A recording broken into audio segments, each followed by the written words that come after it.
Hi, welcome back to OTH Inside. I'm Amy Hotz, local film industry reporter for the Star News.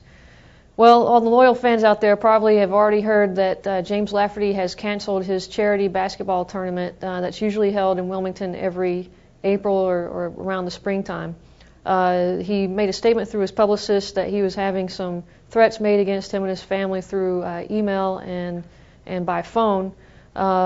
So it looks like a few people are going to ruin it for everybody. That's a really big deal because every time we have a charity basketball tournament, the newspaper always gets phone calls almost immediately afterward asking when the next one is going to be. So not going to be one this year, kids, but we'll keep you informed as to any other events that the show might have. And now we're going to find out what happened last night and a little bit more recent news. Hi everybody, I'm Jeff Heideck. I gotta say, I'm a little conflicted about this week's episode of One Tree Hill. Now, it was directed by Bethany Joy Gagliotti, and she did a fine job, and that's not really my issue. My issue is more with the storytelling. Now, in last night's episode, Peyton spent the whole time worrying about her upcoming mommy duties, and she couldn't put her crib together, and she was kind of freaking out. Lucas, meanwhile, is so absorbed casting his new movie, and we spend much of the episode meeting the kids he's casting to play younger versions of all the characters from their high school days. Brooke, meeting the woman who's going to play her younger self, gets completely obsessed with her former past as sort of being, a two-dimensional, sex-crazed high school girl, and that affects her relationship with Julian. Meanwhile, Nathan and Haley both find out that there are consequences with pursuing their dreams. Nathan fights to get a starting position on his basketball team, and it actually causes one of the other players to get cut, and he feels guilty about that. And Haley fights for her right to publish Sam's essay in the school paper, even though the principal really kind of threatens her job if she does it. And so we'll see the consequences of that next week. Now, all of those are perfectly fine stories, and frankly, I think it was kind of nice that we're back to sort of this small, self-contained storytelling and not these wild, crazy nanny Carrie running through a cornfield with a hatchet kind of stories. But I guess my issue is really, where are the other characters?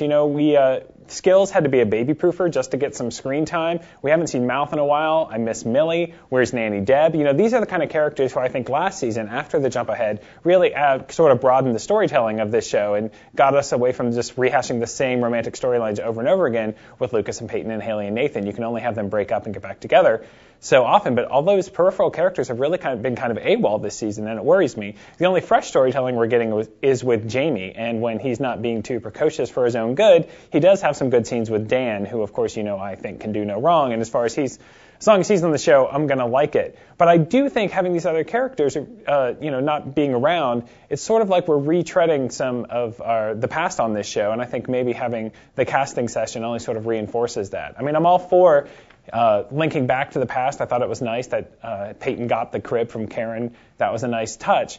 But it really kind of makes me wonder if there's enough fresh storytelling on this show to get it to a 7th season. Now, obviously, we want to know what you think. Send us your thoughts to starnewsothinside@gmail.com. And whether or not there is a 7th season, they're still wrapping up production on this season. And Amy met some interesting characters near the set last month.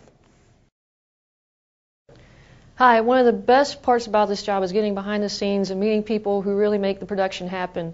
Last month, I ran into the animal trainer who trains the rabbit, Jamie's little pet bunny, and also kind of a new character on the show, a dog. And I'll let you tell the story about how you train a rabbit and what the dog is going to do this season. Hey, so we found animal trainer Alicia Rudd today. She was hanging out with Catfish, and she also trains Chester the rabbit, who's a really popular character on One Tree Hill. So, Alicia, what's it like training Chester the rabbit? Is he pretty nice? Chester's great. Chester's actually a female, and her real name is Cupcake. Oh, wow. But she plays Chester on the show.